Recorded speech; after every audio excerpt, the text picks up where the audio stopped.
Welcome back to yet another discussion on some of the most important history topics that could find their way to your 2024 prelims examination. So this video discusses two important themes related to the Ahom kingdom.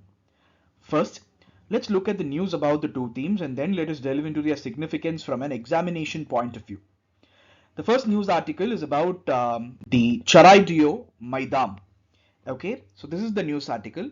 Center to propose for nomination of Charaideo Maidams as World Heritage Site. Okay, the second news article is about the Prime Minister paying homage to Lachit Borphukan on Lachit Divas. Okay, Prime Minister pays homage to courage of Lachit Borphukan on Lachit Divas. Usually this Lachit Divas is commemorated on the 24th November of every year. Okay, and if you see, the third news article is basically about a book release on the legendary Ahom king, Lachit Borphukan. Okay, so Union Minister and Minister of Cooperation Sri Amit Shah releases this book named Assam's Braveheart Lachit Borphukan. Okay, so all these three news articles are related to the Ahom kingdom. So what is this Ahom kingdom all about? What's the significance of this Ahom kingdom? So as you see, this was a very ancient kingdom that existed in the northeastern region of India. Okay, primarily in present day Assam.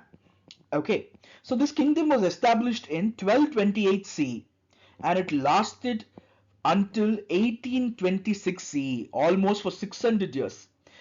In 1826 CE, it was basically annexed by the British East India Company. Okay, so this particular Ahom kingdom holds the distinction of being one of the longest reigning dynasties of India. So this is the backdrop of the whole video. Okay, so first up I'm going to explain to you about the Charaideo Maidams. Okay, so this is the Charaideo Maidams. I've included images of it. So this news article was about the central government planning to propose Charaideo Maidams of the Ahom kingdom as a UNESCO World Heritage Site. Okay, currently, as a matter of fact, the Northeast region lacks a UNESCO World Heritage Site in the category of cultural heritage. You all know pretty well there are three categories, right? Cultural sites, then natural sites, and mixed sites. So when you take cultural sites in Northeastern region, there is not a single cultural site. Okay, so uh, that's the reason why this Charaideo Maidams holds great significance. Okay, and this Maidams represent the mound burial system of the Ahom dynasty from the 13th to the 19th century. Okay, this Maidams represent the mound burial system of the Ahom dynasty. The Charaideo district in Assam, which was the first capital of the Ahom dynasty, houses this royal mound burials. Okay, Charaideo is the district which houses these mound burials. Okay, so these Maidams bear resemblance to royal tombs of ancient China and pyramids of ancient Egypt. Okay, so previously, if you see, the deceased were buried along with their belongings, but later the Ahom rulers adopted Hindu cremation practices. So these Maidams today serve as the final resting place of Ahom royalty and are held in high veneration by the Assamese population.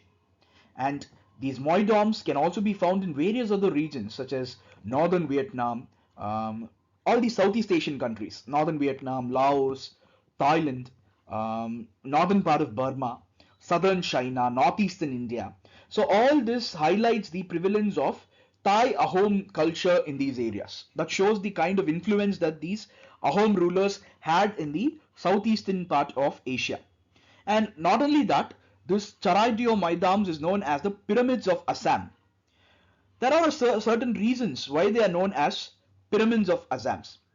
Okay, there are certain reasons why it's known as pyramids of Assam, because it houses the sacred burial grounds of the Ahom kings and queens.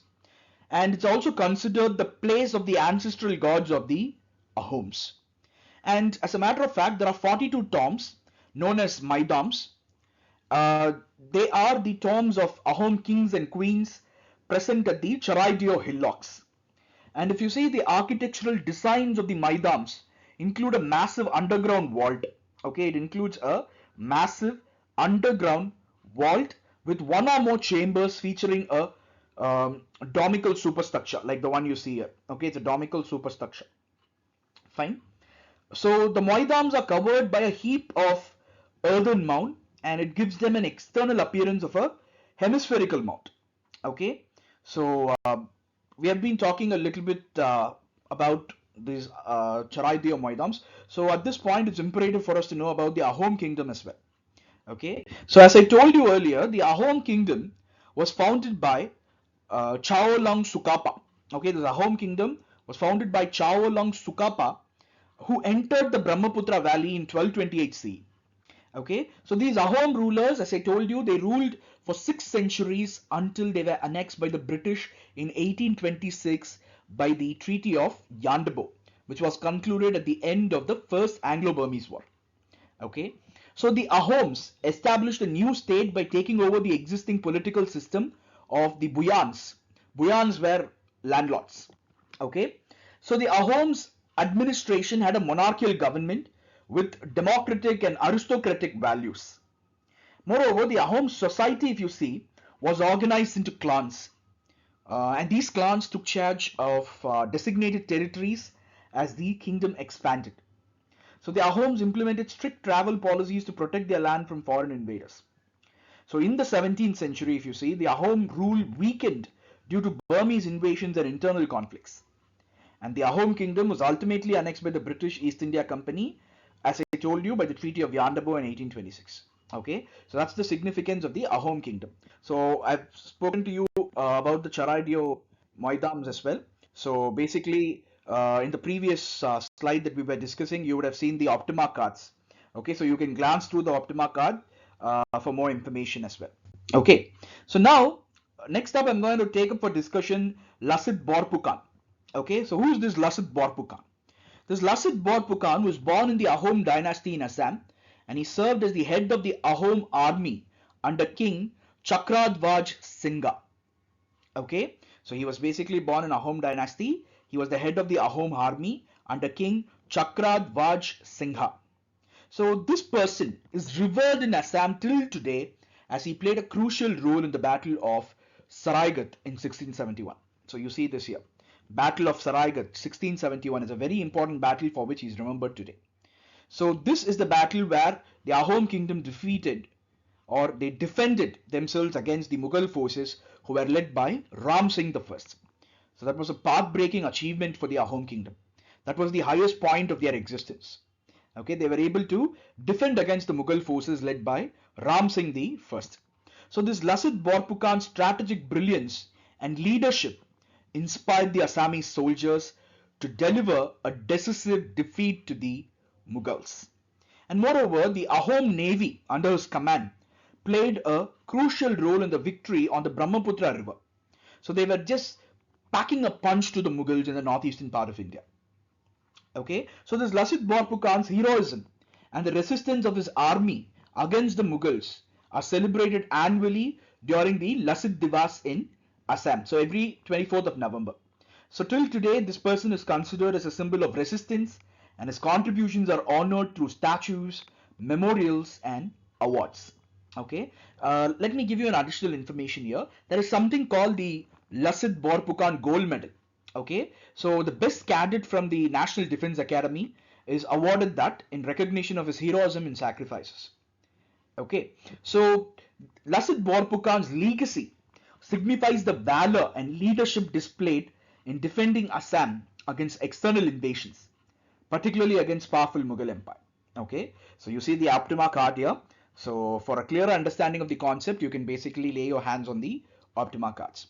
So with this discussion done and dusted, it's time for us to look at the areas to concentrate on for a thorough understanding of anything related to this topic. Okay, so when you talk about the Ahom kingdom, the first thing you have to keep in mind is about their origin. Okay, the founder. The founder of the Ahom kingdom, as I told you, was Chaolang Sukapa. Okay, he was the one who entered into this area through the Brahmaputra Valley in 1228 CE. Another area where you can expect questions with regard to Ahom is their administration.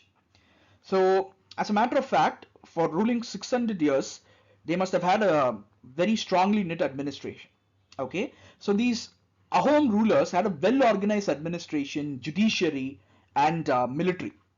So these Ahom kings were known as Choapa. Okay, they were known as not Chawapa, Chaopa, Chapha, and they ruled over a prosperous kingdom with strong governance system. Okay, and hierarchically, the various positions in the governance was divided among themselves. And then 99%, if the question is asked about Ahoms, it will be about Lachit Borphukan, and it will be about the resistance of the Ahoms against the Mughals. Okay, so as a matter of fact, you have to remember that the Ahom kingdom successfully resisted Mughal invasions. Okay, so Lachit Borphukan, who is he? Is a Ahom commander who played a pivotal role in defeating the Mughal army in the Battle of Saraighat in 1671. Okay, and another talking point about the Ahom is their military strategy. Okay, they employed guerrilla tactics and they had a strong navy, which proved effective against larger invading forces. And cultural significance is another area you have to concentrate on. These Ahoms made significant contributions to the socio-cultural development of the region. Okay, they promoted art, architecture, and religious tolerance as well. Okay, so the Maidams, a question can be expected on the Charaideo Maidams as well. Okay, today they stand as important cultural heritage of the Ahoms. And then there can be questions about their downfall, who annexed them, how the British East India Company annexed them by the Treaty of Yandabu. You can expect a question. And then when you talk about Ahom legacy, they are celebrated as rulers who had great valor and pride for themselves. Okay, so these are the things that you will keep in mind with regards to the Ahoms. Apart from this, you can also have an idea about other prominent personalities from the Northeast. For example, Rani Gaidanliu, another important personality from the Northeastern region.